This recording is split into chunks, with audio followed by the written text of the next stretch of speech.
Hello दोस्तों, नमस्कार। मैं सुरजीत सिंह। दोस्तों आज की वीडियो में बात करें टाटा हैरियर की पंप के बारे में, सीआर पंप के बारे में। तो इन पंप में जो दिक्कत आती है, आगे से इसकी जो ऑयल सील लीक हो जाती है। तो इस पंप को हमने रिपेयर किया। इसमें जो है ऑयल सील वगैरह, एंड प्लेट नहीं डाली है, बुश वगैरह नहीं डाले हैं। इसका सामान आपको चाहिए तो वही लिंक मिल जाएगा। पंप नंबर है 0445 010 463 नंबर पंप है। टाटा हैरियर जीप कमास काफ़ी में आता है, गाड़ी में आता है। ये इसकी मेन पाइप है और इसकी रिटर्न पाइप लगाई है।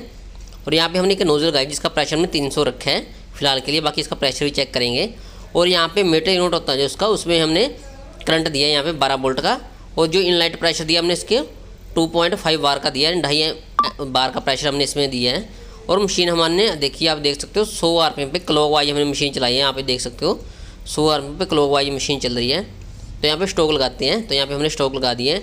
इन गाड़ियों में जो ज़्यादा दिक्कत आ रही है कि इसके जो सील और एंड प्लेट और शाफ्ट ख़राब हो जाती है, तो हमने शाफ्ट, एंड प्लेट और सील वगैरह डाल के इसको रिपेयर किया है। इसका आपको कोई भी सामान चाहिए आप हमें कांटेक्ट कर सकते हो, नंबर वीडियो डिस्क्रिप्शन में है।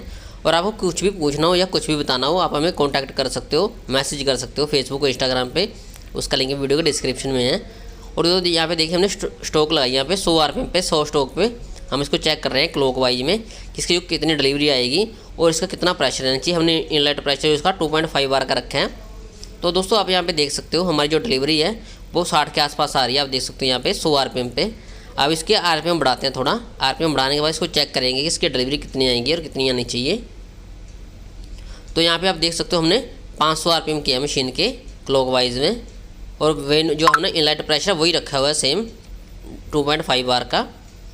और यहाँ पे हम डिलीवरी देख लेते हैं कि हमारी डिलीवरी कितनी आ रही है 500 आरपीएम पे। तो यहाँ पे स्टॉक लगाते हैं, तो यहाँ पे देखिए हमने स्टॉक लगाया है और यहाँ पे हम डिलीवरी चेक कर रहे हैं। तो 500 आरपीएम पे क्लॉकवाइज में जो हमारी डिलीवरी आएगी वही 60 सीसी के आसपास आएगी 100 स्टॉक में, यानी सिंगल स्टॉक में। तो आप यहाँ पे देख सकते हो हमारी जो डिलीवरी आई है बिल्कुल उतनी आई है 60 के आसपास। अभी हम जो है आरपीएम इसके 1000 करते हैं मशीन के। आप देख सकते हो यहाँ पे जो मशीन के आरपीएम हम 1000 कर लिए हैं। स्टॉक हमने दोस्तों वही रखे हैं 100 स्टॉक। और यहाँ पर हम डिलीवरी लेते हैं कि हमारी जो डिलीवरी कितनी आ रही है। इसको हमने रिपेयर किया है। इसमें एलिमेंट भी ख़राब हो जाते हैं कई बार, और ज़्यादातर तो जो है इसकी शाफ्ट और एंड प्लेट और सील ख़राब हो जाती है, कट जाती है। तो 1000 आरपीएम में हमारी 70 सीसी के आसपास डिलीवरी आ रही है। अभी दोस्तों हम फाइनल जो 100 आरपीएम करते हैं मशीन के। तो यहाँ पे हमने 100 आरपीएम मशीन के किए हैं। और यहाँ पे फाइनली देखते हैं कि हमारी जो स्टार्टिंग है डिलीवरी कितनी आ रही है और कितनी आनी चाहिए। अगर कम आ रही है तो कैसे बढ़ानी है वो पूरा बताएंगे, तो वीडियो के एंड तक बने रहें। तो यहाँ पे हमने स्टॉक लगा दिया दोस्तों, आप देख सकते हो। तो यहाँ पे 100 आरपीएम पे हमने स्टॉक लगाया इसका क्लॉकवाइज। और हमने इसका मीटिंग यूनिट को करंट दे रखा है, आप देख सकते हो यहाँ पे। और यहाँ पे हमारी डिलीवरी आ रही है, आप देख सकते हो। तो इसकी जो डिलीवरी इस तरीके से चेक करनी है, इतनी इसकी जो डिलीवरी आनी चाहिए। आप देख सकते हो यहाँ पे 70.5 के आसपास डिलीवरी आनी चाहिए। तो दोस्तों वीडियो अच्छा लगे तो लाइक करें, कमेंट करें, चैनल को सब्सक्राइब करना ना भूलें।